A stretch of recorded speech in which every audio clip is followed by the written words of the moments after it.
Football মানেই তো drama, তাই না? আর এই সপ্তাহের প্রিমিয়ার লিগ কিন্তু আমাদের ঠিক সেটাই দেখিয়েছে। চলুন আজ আমরা একটু দেখি কিভাবে একটা ম্যাচ ম্যানচেস্টার ইউনাইটেডের পুরো সিজনের গল্পটাই একদম বদলে দিল। জাস্ট ভাবা যায়, পয়েন্ট টেবিলের ৪ নম্বরে এখন ম্যানচেস্টার ইউনাইটেড। আরে কয়েক মাস আগেও তো এটা অবিশ্বাস্য মনে হচ্ছিল, তাই না? কিন্তু এখন এটাই সত্যি।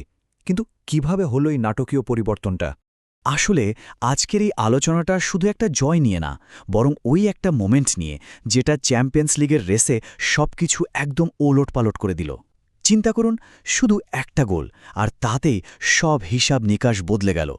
দেখুন, এভারটনের মাঠে খেলা কিন্তু কখনোই সহজ হয় না, আর সেরকমই একটা কঠিন ম্যাচে ওই একটা গোলই সব ঠিক করে দিল।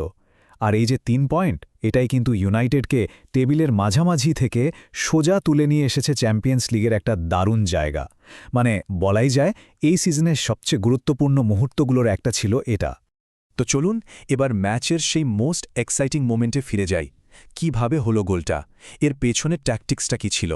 চলেন আমরা এখন সেই পারফেক্ট কাউন্টার অ্যাটাকটা একটু ব্যবচ্ছেদ করে দেখি। কমেন্টেটররা তো গোলটাকে বলছিলেন একটা ক্লাসিক কাউন্টার অ্যাটাকের পারফেক্ট ডেফিনেশন, আর কথাটা কিন্তু একদম সত্যি। কারণ কি জানেন, এই গোলটার মধ্যে গতি, ঠিক সময়ে ঠিক সিদ্ধান্ত নেওয়া আর নিখুঁত ফিনিশিং, এই সব কিছুর একটা অসাধারণ কম্বিনেশন ছিল। জাস্ট একবার ভাবুন, অ্যাটাকটা শুরু করেছিলেন সেস্কো নিজেই, নিজেদের ডিফেন্সের ভেতর থেকে। তিনি পাসটা দেন কুনিয়াকে, আর কুনিয়ার ঠিক যে মুহূর্তে ডিফেন্ডারদের অ্যাটেনশন নিজের দিকে টেনে নিচ্ছিলেন, সেস্কো তখন ঝড়ের গতিতে দৌড় শুরু করেন বক্সের দিকে। এরপর কুনিয়ার ওই নিখুঁত পাস, আর সেস্কোর কি ঠান্ডা মাথা আর ফিনিশিং। মানে মডার্ন ফুটবলে স্পিড কতটা জরুরি, এটা তারই একটা জলজন্ত প্রমাণ। প্রত্যেকটা বড় জয়ের পেছনেই তো একজন হিরোর গল্প থাকে, তাই না? আর এই ম্যাচে সেই হিরো ছিলেন বেঞ্জামিন সেস্কো। চলুন তার গল্পটা একটু শোনা যাক। সিজনের শুরুতে রুবেন আমোরিমের আন্ডারে আমরা যে সেস্কোকে দেখেছিলাম, তার মধ্যে কিন্তু কোনো কনফিডেন্সই ছিল না। কিন্তু মাইকেল ক্যারিক আসার পর কি আশ্চর্য, সেই একই খেলোয়াড় যেন নতুন করে জীবন ফিরে পেয়েছেন। এখন তো বদলি হিসেবে নেমে প্রায় প্রত্যেক ম্যাচে ডিফারেন্স করে দিচ্ছেন। শুধু কথায় না, সংখ্যাগুলো দেখলেই বোঝা যায় তার পারফরম্যান্স কতটা ইমপ্রুভ করেছে। দেখুন, আমোরিমের সময় গোল ছিল মাত্র 2টো, আর এখন ক্যারিকের আন্ডারে এরই মধ্যে 4টা গোল হয়ে গেছে।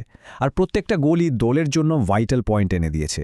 মানে ওয়েস্ট হ্যামের সাথে ওই লাস্ট মিনিটের গোলটা বলেন, বা এভারটনের সাথে এই উইনিং গোলটা, তিনি এখন ইউনাইটেডের আসল গেম চেঞ্জার।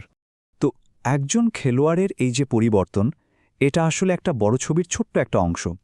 আর সেই পুরো ছবিটা এঁকেছেন কিন্তু নতুন ম্যানেজার মাইকেল ক্যারিক। চলুন এবার দেখি কিভাবে তিনি পুরো দলের চেহারাটাই পাল্টে দিয়েছেন। অবিশ্বাস্য, তাই না?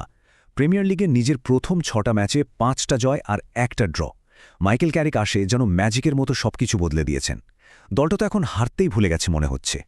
আর তার এই ইম্প্যাক্টটা কিন্তু শুধু রেজাল্টে না, ট্যাকটিক্সেও স্পষ্ট। ভাবুন, ডিফেন্সের মেইন খেলোয়াড় ইনজুরিতে, তারপরও দল ক্লিন শিট রাখছে, গোল খাচ্ছে না। আর ম্যাচের সবচেয়ে দরকারি সময়ে ঠিকঠাক সাবস্টিটিউট নামিয়ে তিনি বারবারই তার ফুটবল ব্রেনের প্রমাণ দিচ্ছেন। কিন্তু এই একটা জয়ের আসল মানেটা বোঝা যাবে যখন আমরা পুরো প্রিমিয়ার লিগের সিচুয়েশনটা দেখব।